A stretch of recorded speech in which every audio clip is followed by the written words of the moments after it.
Hello there, wonderful people of West Africa and beyond. Welcome to Citizens Are, your democratic, citizens engaging and current affairs radio program, coming to you live on West Africa Democracy Radio broadcast on 94.9 FM and around the world on WADR.org. As you know, Citizens Are is where we bring you interactions on governance and democracy, with the aim of creating and enhancing awareness of democratic principles and processes and build a culture of democracy, peace and citizenship in the sub-region. Let's remind you that previous episodes of this program are available on our website at WADR.org and on Audiomack, as well as on all social media platforms, Facebook and YouTube at WADR English and on WADR News respectively. This program is also broadcast on all of our partner radio stations across the sub-region, and it is in partnership with the National Endowment for Democracy, NED. I am Christopher Ticho, your host. As you know, every last Saturday of the month we bring you a debate of democratic concern, which encourages civic participation and to critically harness democratic gains. So today's debate is about the media clergy and their influence in manipulating public opinion. Is the media clergy protecting democracy, and is it guiding public opinion, or it is rather undermining it by manipulating the truth for their own interests? In fact, who are those who make up the media clergy? We will find answers to that pretty shortly in the course of the debate. So be a part of the program through your contributions and comments via our email wadr@wadr.org, and of course on all of our social media platforms. Let us know your thoughts and opinion. Who are these media clergies and how are they really shaping public opinion? Is it to the interest and the good of society, or it is to their own peculiar interests? The media, known as the Fourth Estate, holds the power to inform, educate and to hold leaders accountable. However, in many societies, the power has evolved into something akin to media clergy, an elite group of journalists, commentators and media owners whose voices dominate public discourse. This media clergy often decides what stories are told, how they are framed and which perspectives are amplified or silenced. Their influence can shape national debates, sway elections and even ignite or calm social tensions. Critics argue that this concentrated power makes citizens more vulnerable to manipulations through biased reporting, sensationalism and propaganda. Supporters of the media counter that, and they say, despite its flaws, it remains the main watchdog against corruption and abuse of power, and that the real danger lies in political and economic actors seeking to control the media. So, as citizens today, we ask a pertinent question: that is the media clergy protecting democracy by guiding public opinion, or undermining it by manipulating the truth for their own interests? And so today on Citizens Are, we explore the role of media clergy and their influence in manipulating public opinion. And our guests are Roland Afomoni, the former Ghana Journalists Association GJA president, and Abesi Femi Ogutayo, who is a journalist and a former editor with the Fountain Newsbreaker, a newspaper in Ekiti State, Nigeria. Gentlemen, welcome to the program and grateful for your time as well. It's a pleasure to be on this very important platform. Yeah, thank you so much for having me. Well, thank you very much. And so let me begin with you, Mr. Afomoni, former GJA president. First of all, who are these media clergy and how different are they from gatekeepers? I think the Ghanaian experience provides a classic example of who media clergy are. Mm-hmm. We have a group of pastors who are virtually untouchable. They belong to a class of untouchables. Mm. Their voices reaches far. They can speak truth to power. Mm. They can hold to account people in positions of authority and responsibility. They can ventilate their concerns, articulate their views on issues, and their views are weighty. They belong to a special class who are revered and who can decide electoral outcomes by virtue of the fact that they wield immense influence on not only on their congregations, but also the generality of Ghanaians. You cannot do without them. Every government accords them that respect, and they are also sources of information. You know, we as media practitioners, we always chase people who make news, people who can. We are in business all the same. We are in business at the same time. People who can cause us to make profit. We need that oxygen of profit to be in business. And these are people who's anything concerning themselves. So, as the Ghanaian example is I believe can be replicated all over Africa. This media clergy, nothing. I don't foresee any government clipping their wings. Even the media find it difficult to undo them. And what makes it more entrenched, what makes their position more entrenched is that they have invaded the media space. They are media owners. They have the platform, unhindered access to radio and television, and on social media to their presence is so felt. So the influence keeps on growing with the confluence of time. Right. And so it clearly means that there is a slight difference between these media clergy and gatekeepers as well. But let me turn to Nigeria and then talk to Mr. Femi. Mr. Femi, in your opening remarks, what would you say are the roles of these media clergy and how are they truly shaping public opinion or discourse? Yeah, thank you very much for having me. Yeah, so when we talk about media clergy, basically or primarily we are referring to some religious leaders who have moved beyond like the pulpit and have moved into like the media space. And when we're talking about the media space, we're not talking just about the TV and the radio who are just like who are like the traditional media, or even newspapers who are like the traditional media. We are talking about, even social media now these days, because we have them on YouTube, on TikTok, even Facebook, and some of them even have their TV channels on, basic, TV satellites and all that. Like we are, like in Nigeria, we used to have I think we still have the TB Joshua radio or TB Joshua TV, things like that. We have a lot of, religious leaders who even have YouTube channels, and these people have tremendous influences and tremendous reaches, not just in their local location, but even globally. So these people have massive following, even more than some newspapers or TV stations. So whatever they say, whatever they do tends to go viral, tend to be believed because they are religious leaders. You understand what I'm trying to say? So they are even more referred even than the media these days. So when it comes to like gatekeepers and even this religious, this clergy, media clergies, people tend to even believe this media clergies more than they believe the media.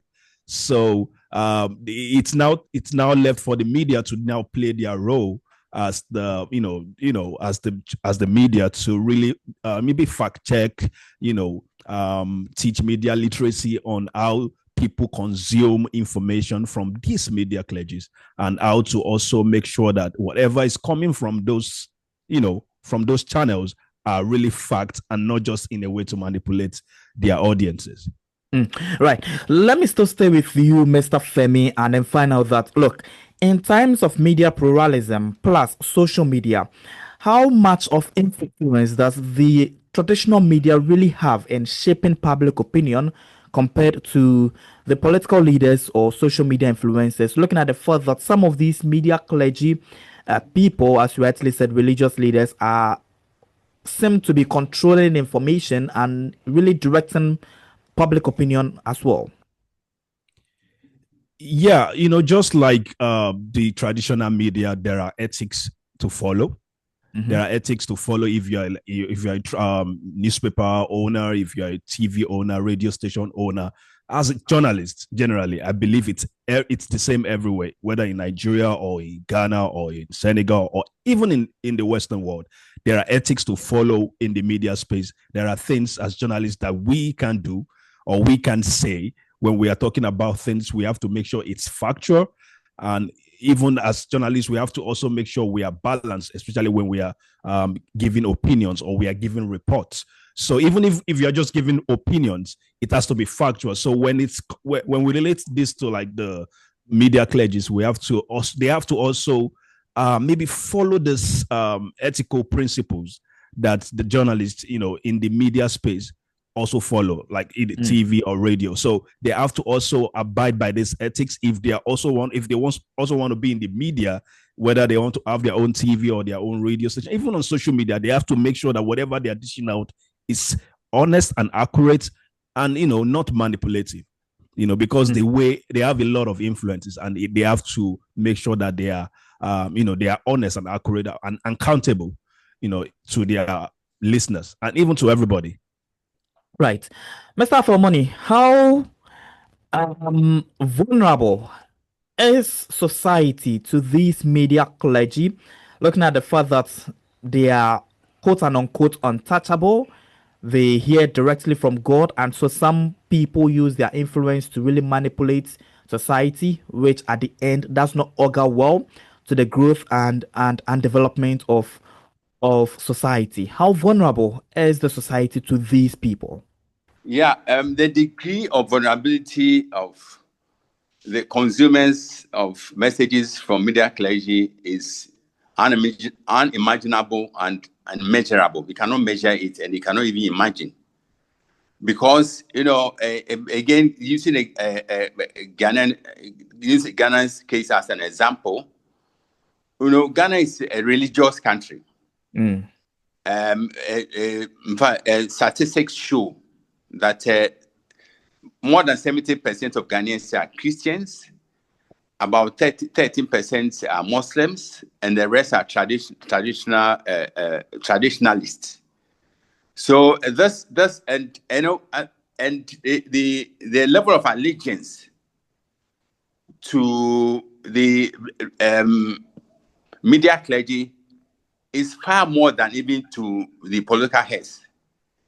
The politicians, I have some asterisks against their names, against their image, against their reputation, and just because politicians are what they are. But it said that for politicians, they are pious in words, but impious in deeds. They promise heaven, but they deliver hell. So that there are question marks against politicians. But when it comes to the clergy, media clergy, they have unlimited influence. They wield unlimited influence on not only their congregations, but also the generality of the public. So it's nothing. I don't foresee anything curtailing or even minimizing the influence, even with the passage of time. I cannot, especially with the Ghanaian experience. And as I said, they keep on invading the media space. They keep on multiplying their influence. Some years ago, there was an attempt to introduce a broadcasting law, which will limit the number of media outlets one person can own. This broadcasting law has been incubating for more than 20 years now, but the will to pass into the law has been so lacking, just because people who will influence are just creating more media outlets. In fact, the proposed broadcasting law intends to limit the number of media outlets one person can own to 3. But we have a situation where the media clergy creating more radio and TV stations. They have the online presence keeps on growing and multiplying. So it's as far as the Ghanaian case is concerned, it's a basket case.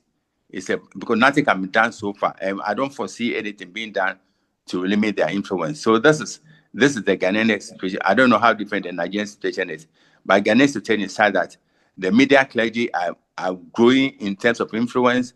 They can even determine electoral outcomes. And who are you if you come to power? You cannot touch them. Some years back, there was an attempt to even introduce a law which would tax religious leaders. But because of the influence of these religious leaders, that idea was abandoned. So other entities are liable to be taxed, but not religious entities, not religious bodies, and let alone talk about media clergy. It is a no-go area as far as Ghanaian experience is concerned. Interesting. Let me still stay with you, Mr. Afomani, because you are just the immediate past president of the Ghana Journalists Association. And of course, as journalists, we ought to be the watchdog of society. And with the growing influence of which these media clergy play or have, does that undermine the mainstream media of journalism or the fourth arm of government to truly play its role as a watchdog over the powerful in society? Looking at the fact that these people again are also very powerful. Yeah, there's a world of difference between a media clergy and traditional clergy, traditional media, in the sense that the principles which govern or which underpin traditional media do not apply to media clergy, not at all. It is enshrined in theory but highly rooted in practice that every story has two or more sides. So in the traditional media, you hear one story and you get the other side to balance it. If you want to objectivize a piece of information, in fact, the other sides which are expected to be likely to be affected, you reach out to them and then you balance your story. But when it comes to media clergy, the balance doesn't apply. They will churn out what they want to churn out, and it is unthinkable for anybody to get a contrary view to what the media clergy churn out. This is the Ghanaian experience. So we believe the two scenarios, traditional media and media clergy, until maybe the kingdom come.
Yeah, thank you. So, you see, the thing is, in Africa, for example, because we're in Africa, many of these religious leaders are, they are seen as having high moral standards and having high moral authority because most people see them as the voice of God. You get what I'm trying to say? So when people hear them talk, when people hear them say stuff, even when it's not totally true, people tend to believe them more because they see them as religious leaders. They see them as, voice of God. They believe they cannot lie.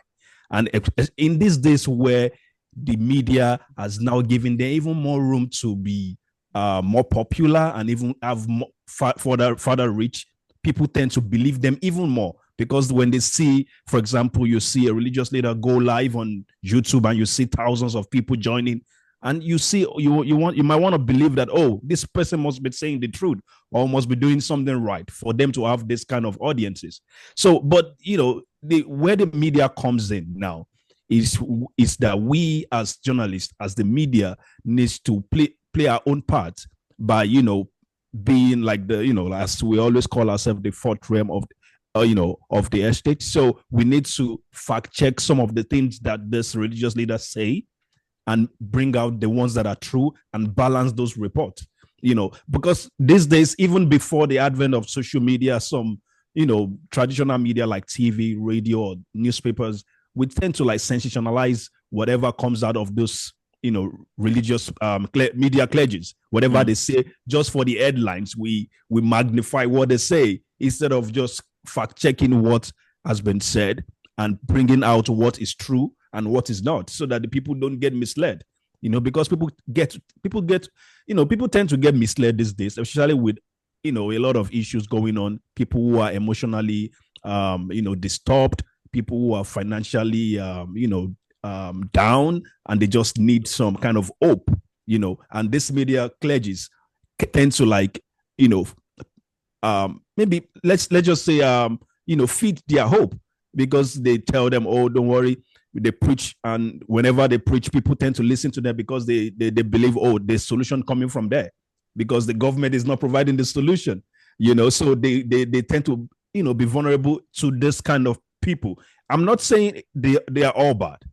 We have good clergymen, and we've also had the bad ones who are really popular, and they are media clergies. They have big. We've heard several reports of media clergies that are really big and popular, that have been accused of faking miracles or just doing things like that just so they can get more audiences and all that. So it's left for us as journalists to do our jobs. We've had media organizations that have done several documentaries on things like this, and where they did some investigative journalism, and they brought out some of the things that the people need to know about this media clergies that we're talking about. So I think that's the place where we can play a part as journalists, to balance what is being dished out by these media clergies. Because like the other panelists said, these people seem untouchable. They seem like people even believe them more than the government, and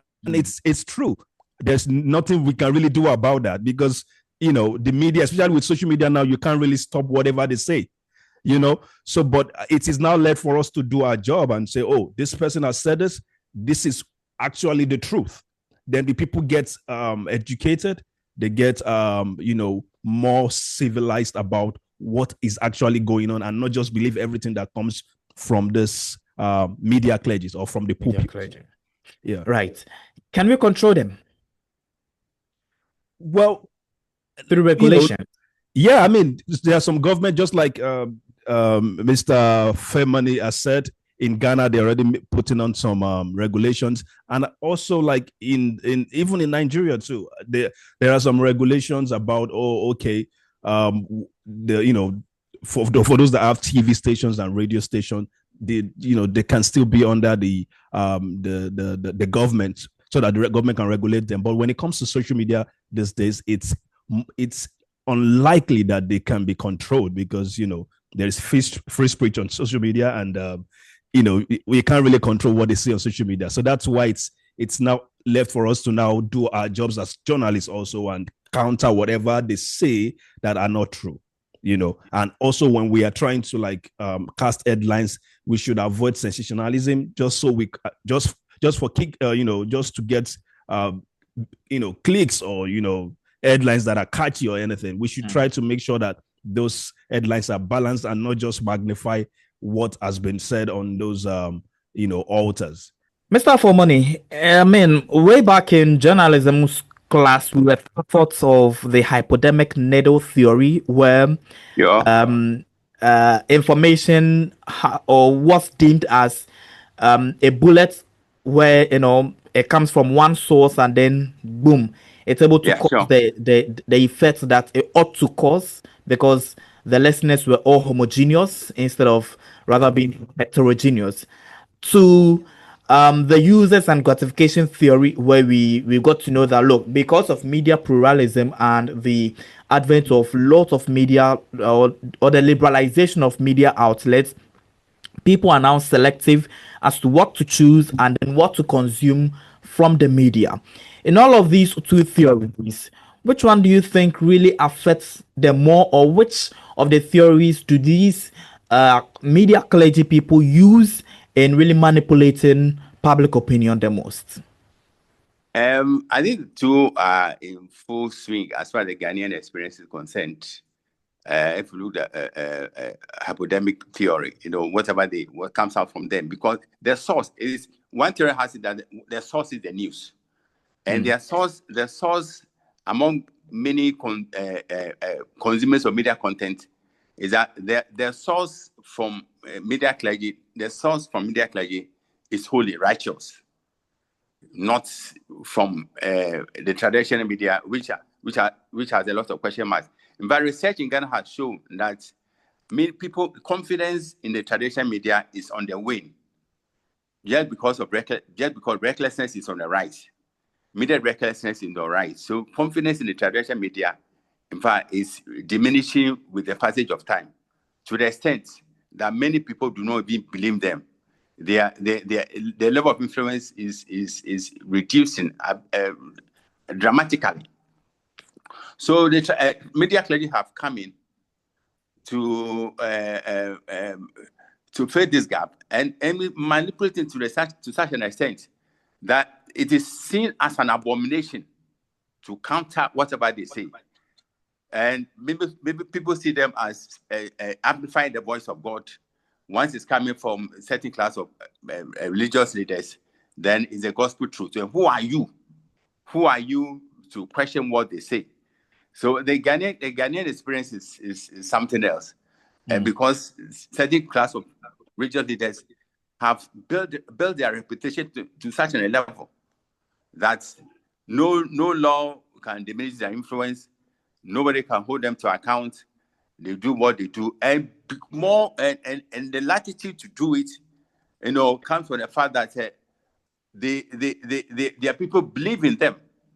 No, they hold such an unlimited sway upon their people that nothing can stop them. So this is what is happening in Ghana. But among the media clergy, there, not all of them are whiter than white, so to speak, or purer than pure. We have some who have invaded the space just to pollute that space. Some whose style of broadcasting is populist in nature and hollow in substance. But the such class of people, it's said that by their fruits we know them, and by their fruit of recklessness, by fruit of outlandish allegations, just the way they speak, the way they carry themselves. Many people don't believe those class of media clergy, but there are some who have built their reputation. In fact, no government in Ghana can do without them. They can oppose you, they can criticize you, but when it comes to power, still you have no choice than to get them closer to you. By so doing, your government will last and even succeed. So I said, I don't foresee any attempt to regularize the space for media clergy. And as I said, the best repeating that, excuse me, attempts were made in the past to introduce a broadcasting law, which introduce a semblance, just some semblance of regulation into the media space, but it hasn't succeeded. It's more than 20 years now. It has been going back and forth in Parliament, just because some people who are profiting maximally from this present free-for-all system are opposed to any attempt to regulate the media space, especially the broadcasting space. So this is a Ghanaian experience. So this reinforces the need for traditional media to up their game, so do what is right and shun what is unprofessional. But it seems the perpetration of mediocrity, perpetration of mendacity, perpetration of uncivilized journalism, reckless journalism, is giving rise to the giving more credibility to the media clergy to do their own thing. So this is an opportunity to sound a question or advise the traditional media, especially in Ghana. Please make sure that you claw back your credibility, which is on the way. Make sure that you are professional at all times. But sometimes we allow the crave for money inordinate greed to do things unethical. And by so doing, we lose the space for media clergy to take over and even manipulate. So there's a Ghanaian balance that as you advise the cats, you should also advise the stinking fish. So whilst we're advising media clergy, please make sure that you play the game according to the rules, because every game has its rules. When they decide to come to a media space, there are rules which govern the media space. Make sure, as you channel out your messages to your congregation or outside your religious sphere, make sure that the principles which govern journalism will also apply. But the traditional media, so please, this is the time for you to try and regain your influence. Try and try to be professional, because the consumers of media content are more discerning than we think of. When I was praying, the one message I kept on amplifying, especially to our people, media practitioners, that please never take consumers of media granted for public, never for granted, never take the public for granted, because many of them are more discerning than we are. Many of them are more educated than we are. Many of them are more enlightened than we are. The only difference is that we have unfettered access to the microphone in the studio or newsprint, so we churn out anything. But there are people who read in between the lines, who are so enlightened that they can draw a line between truth and untruth, draw a line between propaganda and objectivity, and then they can make their judgment. And the judgment they have made is not in the favor of traditional media. Our influence keeps on diminishing with the confluence of time. Right. Let me still stay with you. Okay. I think, Femi, you wanted to make a point?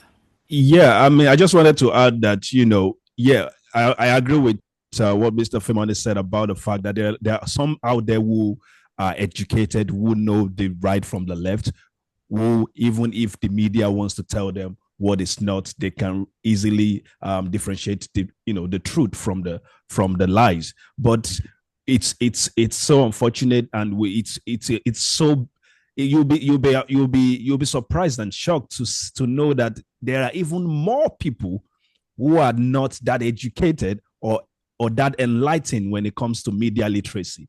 When it comes to differentiating what is just an opinion to what is actually the truth, especially when it's related to these media clergies. We have a lot of them who have used their platform because of the platform they have, and because they are not really the media. They are not journalists. They are like clergies.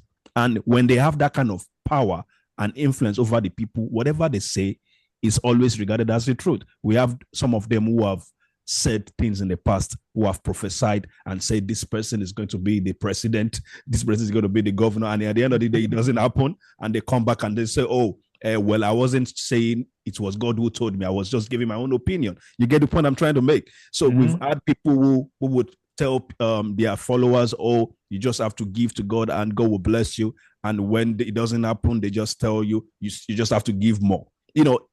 When we have media clergies who have unfettered power, there is room for manipulation. So it is really a problem. It's just that just like we've said, there's really little we can do to curb them when it comes to like the government. But as journalists, we have a lot to do, and also maybe educate the people.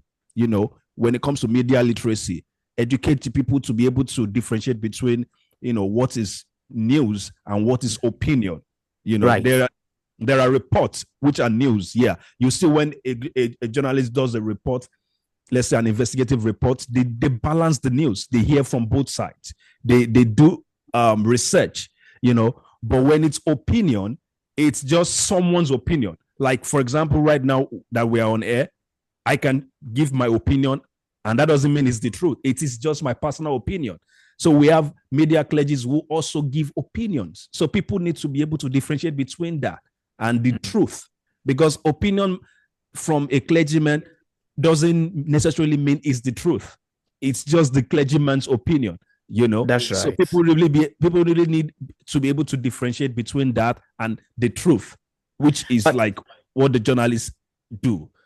But now it becomes more worrying when the opinion of these clergymen becomes hook, line, and sinker to the consumer, which if the consumer is not descending or condescending enough to be able to decipher between a truth and then is carried away or swayed away by the opinion of this clergyman, then it makes society a sort of a worrying society.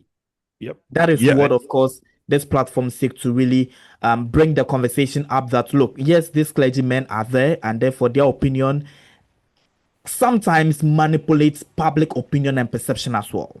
Exactly. Right. So now my next question, which I would want both of you to touch on, and then we'll move on to how these opinions or clergymen opinion influences democracy and the growth of it in our sub-region, would have to do with in a context where, because of media pluralism and liberalization, this clergymen owns the media, thereby they become owners of the media, and you have a professional journalist trained from an astute institution, belongs to a traditional journalism body like that of the GJA or the Nigerian Journalism Association, and knows his left from his right, is working under a clergy man's media outlet, and is not allowed to constantly adhere to the tenet of journalism while at work. How difficult do you think it would be for the society to truly be aware of the truth in terms of news telling vis-a-vis what the clergyman would want to do for his own interests? I think this is where the independence journalism comes in. Because even not just with the media clergies or religious leaders who own media organizations, even with just regular people who own media organizations, they tend to like control what their employees who are under them, who are even journalists, even though they are under the journalism bodies in their country, like the NUJ in Nigeria, which is the Nigerian Union of Journalists, or the Ghana body for journalists, even though they are under those bodies that regulate them, when they work under someone, when they work under a body, whether a media clergy, a religious leader, or just a regular individual who is powerful and owns a media organization, there's high probability of them controlling what is dished out because they have an agenda to push out there. So this is where independent journalism also comes in. We have a lot of independent we have a lot of organizations that support independent journalism. We have a lot of them that give out grants to journalists who wants to carry out investigative journalism. We have a lot of fellowships that train journalists on solution and fact checking journalism. So things like that will really help journalists to really stand out, so that even when they are being limited or controlled in their own media organization, they can also go through those independent organizations to still do their job, still go on with some investigative journalism or reports that can really help people understand what is actually the truth. Because truth be told, if someone employs you and someone employs you, they literally controls whatever you dish out, even if you want to do your job. So there's literally nothing you can do when you are under them. So it's only when you have like independent media outlets like what we have right now, or that's why the advent of podcasts these days, I love it, because with podcasts, people don't have to be under anybody to really be able to reach out to the audience. So with this podcast, we just have to make sure that we also do the podcast very well, and not just dish out lies, and make sure we fact check whatever we are dishing out so that the people don't get misled. Right. Mr. Afomoni, past GJA president, did you ever encounter such situation where journalists come to tell you that, look, I want to adhere to the ethics of the ethics and the tenets of journalism, yet my media house that I work with belongs to this particular clergyman, and of course you all know the influence that he wields in society, and it is hindering my work? Yeah, on so many occasions we had to engage our people who find themselves in such unfortunate situations. And they'll tell us bluntly that their media owners do not give them the space, the latitude, the freedom to do what is professional. And this media ownership is such a crucial issue. And media ownership confers power to such an extent that owners even dictate editorial policy and drive the show in many media houses. So people who find themselves in such situations can do little or virtually nothing, little or nothing. So we used to engage not only our members, but also the media owners. And the media owners are a bunch of people who will not yield to any influence. They think they have the money, they have invested in the media space. And once they are the owners of that media systems, then their wealth is law. So this conversation, I believe, is so timely and important. So I wish we could replicate this conversation in the entire media space in Ghana and Nigeria. So now we'll see how best we can confront this issue of unfettered influence by media clergy and media owners. And once again, let me draw attention to what we attempted doing in Ghana to limit the influence of media owners by restricting ownership to only 3 media outlets. But we have a situation where people own about 10, 15, 20, spreading their tentacles across the country. Yes, conglomerate, yes. This makes the situation more complex. The more they own media outlets, the more they add layers of complexity to already complex situation. So we need to keep on. We need to amplify this conversation, see how best, because journalism it goes with rules. Otherwise, it becomes something else. If we are not bold enough to introduce some regulations in the media space, then it becomes like a jungle where only the survivor, the fittest will survive. But we need to also promote independent journalism, as my brother Femi said. Again, we in the Ghanaian experience, independent journalism is on the wane. Investigative journalism, we have a few people who have specialized in investigative journalism. Most of the media space are partisan.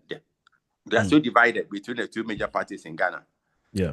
And we live in a country where almost every issue is refracted in partisan lenses, either the ruling NDC or MPP, opposition MPP lenses. Only a few, it's very tight, minute space for independent journalism. So we need to expand the space for independent journalism, which holds the key to the survival of credible journalism, I believe, not only in Ghana, but Africa as a whole. Yeah. Just to add to that, even for example, in the US where I currently reside, it's also like that. We have media houses like Fox News, for example, which is very popular. Everybody knows here that it's controlled by the right wing politicians, whereas we have other channels like the CNN who tend to just be on the left side. So everything is kind of like politicized. But the real media organizations that are doing the job these days are mostly the individual, the independent journalists. We have a lot of former journalists that have worked with those organizations that have been either sacked because they're trying to do their job, and now they have their own independent platforms where they use to really balance report from both sides, because we have organizations, media organizations that are already tilted towards a particular political party or a particular religious clergy. For example, in Nigeria too, we have a lot of newspapers that people know that this paper, they tilt towards the PDP. In Nigeria, there's a party called the PDP, People's Democratic Party, which is really popular. And there's also the ruling party, the APC. There are a lot of people know some papers that tilt towards those parties. So when they see any news coming from this newspaper, they already know, it's an APC paper. This is a PDP paper, which is really not doing justice to the job of journalism. So we need to journalism or the media, because that is not the essence of the media. The media is supposed to be like a fourth arm of the government, that, so to say, where they can be in the middle and balance things from both sides. So yeah, we really need to work more on individual or independent journalism. And encourage your point reinforces the need to promote independent journalism, and it's not easy. Independent journalism is not lucrative. Because it's not lucrative, unlike partisan journalism. The two sides will influence you. Your access to cash is unlimited. The two sides will just influence you, and we also need that oxygen of cash to survive the journalism. But journalism is not only cash. Journalism is truth.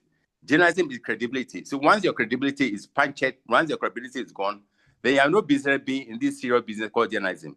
And many are traditional journalists who have lost their credibility, but they are in this business because they are being funded by politicians, by political party. And even aside political party, some are also powered by these media clergymen as well. Then certainly, yes, it begs the question that it leaves a lot to be desired of in terms of press freedom.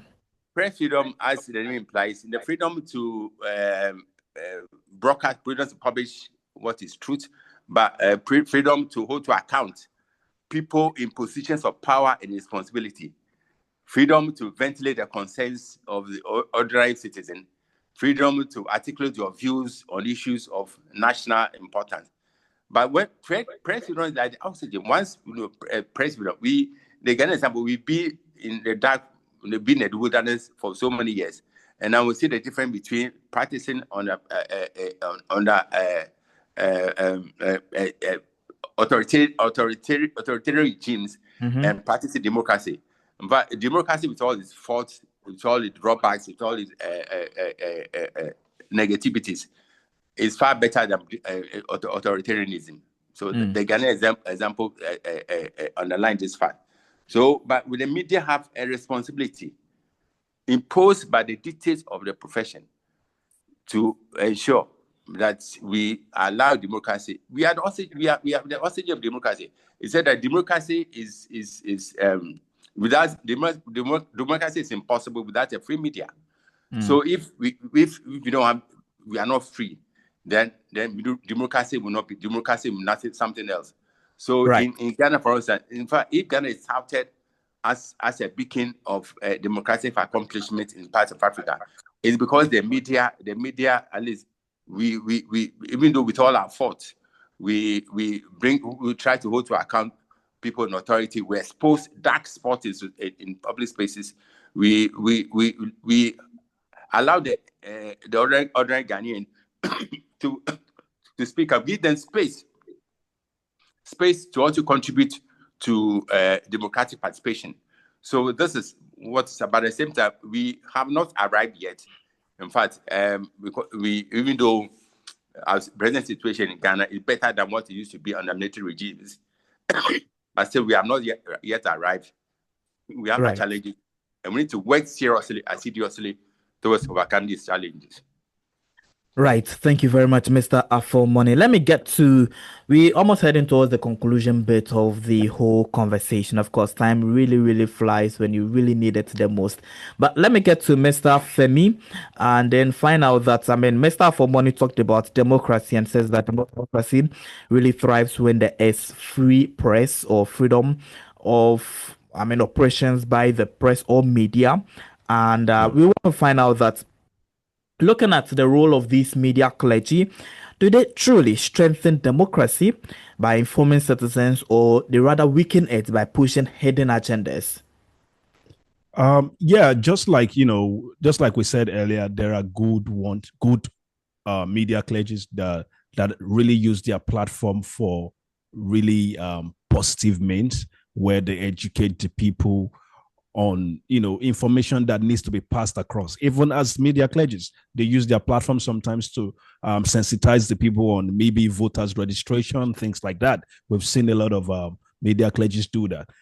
Those are positives from having that kind of influence, because they have people who listen to them on a regular basis. So when people will listen to them and trust them, hear them talk about, for example, voters registration, and if this is coming from a place of, just wanting people to be educated about their right to vote, it's good. But most of the time, it's always coming from the angle of, maybe there's a politician who goes to that media clergy's church, and the politician has already seen the media clergy to say, talk to your people about coming out, and when they come out, even though the media clergy doesn't say, vote for this person, but they bring out this particular person and they just say they want to pray for the person, and at the same time tell people to go out and get their voters card. Indirectly, you're already telling them, get your voters card, then vote for this person, because this is the person I have prayed for. So it's just left for them to now decide what they want to use those platforms for, because they have the influence already. So we just have to hope that they use it the right way. And when they don't use it the right way, that is where the media comes in, where the journalist comes in, and lets people see that this is done not from a fair stance, but in a manipulative way. So we just have to hope that they use their platforms the right way, and use that to really help people to use their platform to, like, for example, educate the people, sensitize them on, even if there is like a viral, let's say, disease going on. For example, during the COVID period, we have a lot of platforms like those media platforms or media clergies that use their platforms and their influence to educate people on why they need to get sensitized, or why they need to get their shots of vaccine or get vaccinated, things like that. So, we've seen good use of this influence in the past, but we've also seen those influences being used to manipulate the people when it comes to, especially some of these prosperity gospel preachers, where they just use that platform to make money, because they know people are poor, and they believe, when they tell someone, if you give money to the church, God is going to bless you. And because people gullibly believe them, they all give to the church, and this person becomes richer, and the people who give to them become poorer. So it's just left for them to, we just hope that they use their platforms the right way. And when they don't use it the right way, because we have a lot of them who are not using it the right way, so it is now left for the media to now come in and interrogate, not just pushing headlines coming from just looking for bait. We are just looking for something that the man is going to say, and we put it on our platform and we're going to get clicks or views. No, we should focus on interrogating whatever they say. If a media clergy says something online and it goes viral, what is our job? Go in there, interrogate, ask questions, so that people get clarification. And when it's coming from a place of manipulation, people can really see, because the people can see. But it is when we don't do our jobs to interrogate and also investigate that the people tend to believe everything that comes out. But when they say something and we as journalists interrogate, ask questions, investigate, and also put out our whatever we found out to the public, then people can see for themselves. And in time, whoever is big and believe they have the influence, when they don't continue in that integrity and honesty, they tend to go down. Right. Thank you very much, Femi, as well. I'll come back to you for your concluding or your wrap-up statement. But the same question to you, Mr. Afomoni. In terms of strengthening democracy, in some brief, do you think that these clergymen truly have some hidden agendas that they push, or they're truly doing it from a genuine standpoint to strengthen democracy? But their roles in democracy cannot be overemphasized. And as Femi said, they play a big role in educating the generality of the public.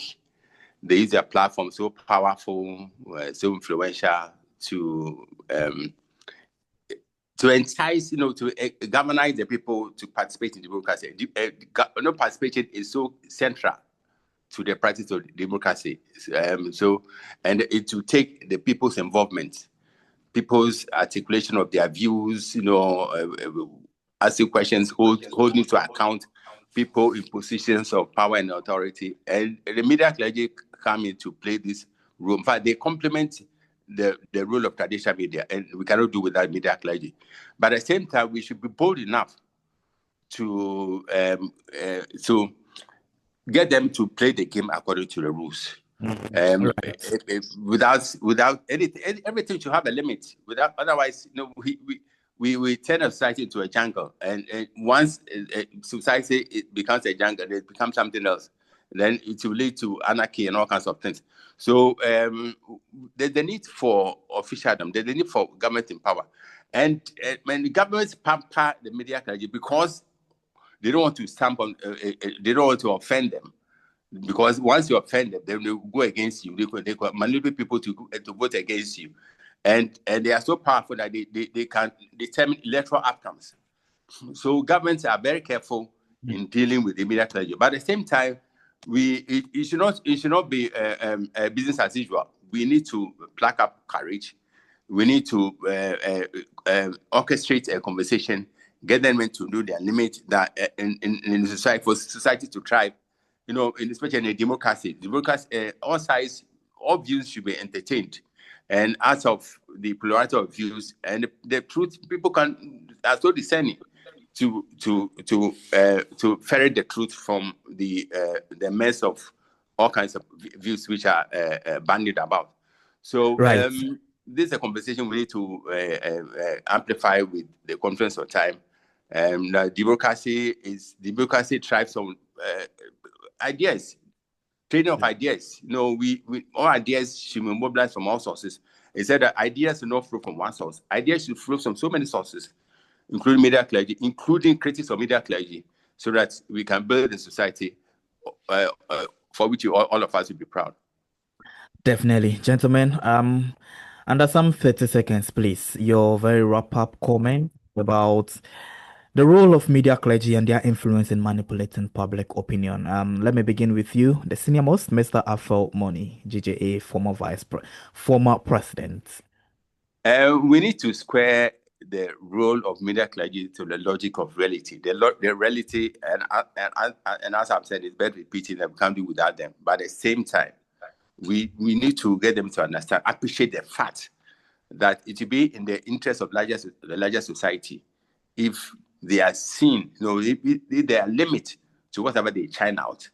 But we also need to step up media literacy, as my brother Femi said, because everything which comes from the media space is not the gospel truth.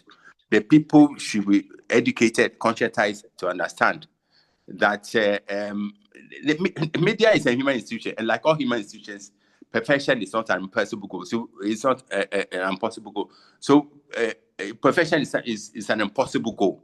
So we have imperfections. So don't swallow hook, line, and sinker.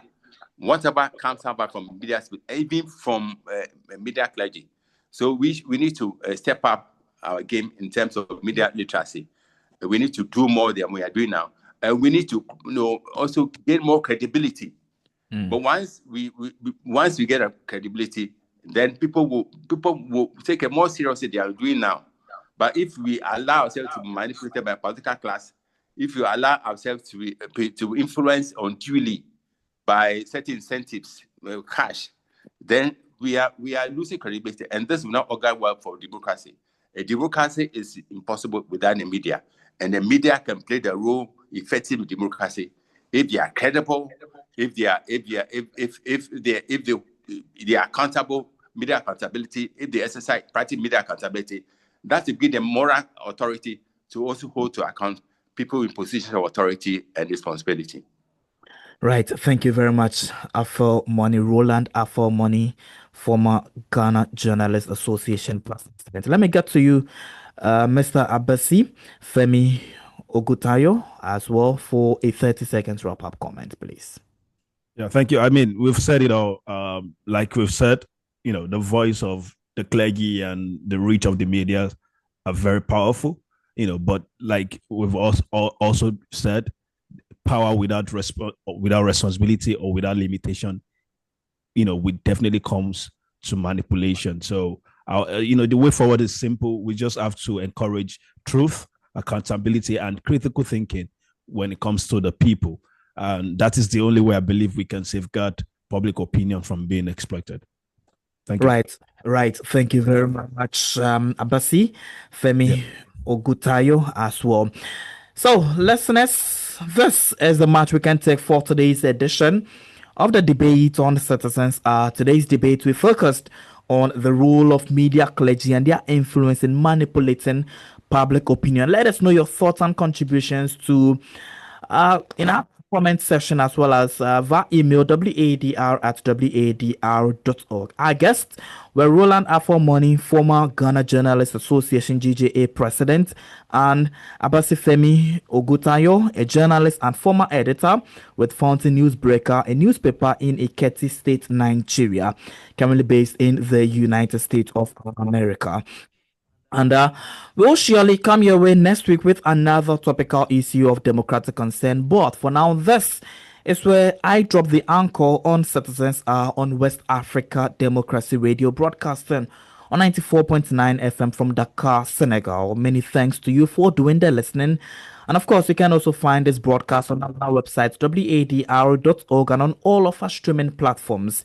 We would love to hear from you. So as I said early on, send us an email to wadr@wadr.org. Many thanks to you for doing the listening, and special thanks to our listeners on our partner radio stations, Voice of Liberia FM 104.1 in Monrovia and Kwateke Radio 100.9 FM Bon County, Liberia. In Ghana, we were live on Radio Pod, Savannah Region, Royals FM Wenchi, and Focus FM Kumasi, as well as Radio Adam in the Greater Accra region. We also say big thanks to our listeners on Arbaka Radio 97.5 FM Bauchi and Darlin FM 107.3 Owerri, Southeast Nigeria, Nenzet FM Kaduna, Love FM Abuja, and Eastern Radio Kono 96.5 FM Kono, and also on African Young Voices 101.6 FM Freetown, and Radio Buff 91.3 FM, Mao 91 in Sierra Leone, and Hilltop Radio in the Gambia. Join us next week for another topical issue of democratic concern. But for now, this is where I drop the curtains. I am Christopher Aticho. It's been a blessing and I'm coming your way with Citizens. Do enjoy the rest of our broadcast. Bye-bye.